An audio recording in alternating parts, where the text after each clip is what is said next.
संघच्या दृष्टिकोनातून ज्या काही तुमच्या भावना आहेत त्या भावना पूर्ण करण्याच्या दृष्टिकोनातून आम्ही स्वतः प्रयत्न करतोय। त्याबद्दल तुम्ही अजिबात चिंता करू नका। लोकांनी पण गैरसमज करण्याची आवश्यकता नाही। आणि जे आपले आंदोलनकर्ते आहेत त्यांनाही माझी विनंती आहे, तुम्ही मला बोला ना।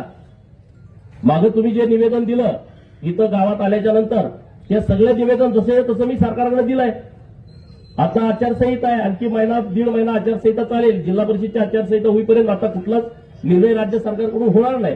पण पुढे ज्या पद्धतीनं आपल्याला निर्णय सरकारकडून करून घ्यायचे आहेत, माननीय महसूल मंत्री महोदयांच्याकडे तुमची एक बैठक संघ आणि संघ परिसरातल्या लोकांची आपण आचारसंहितेच्या पूर्वी लावता आली। मी उद्या विचारून घेतो माननीय मंत्री महोदयांना, जर त्यांनी वेळ दिला ह्या आठवड्यात आपण ह्या आठवड्यात बैठक लावू, ह्या आठवड्यात नाही जर वेळ मिळाला तर पुढच्या आठवड्यात बैठक लावू।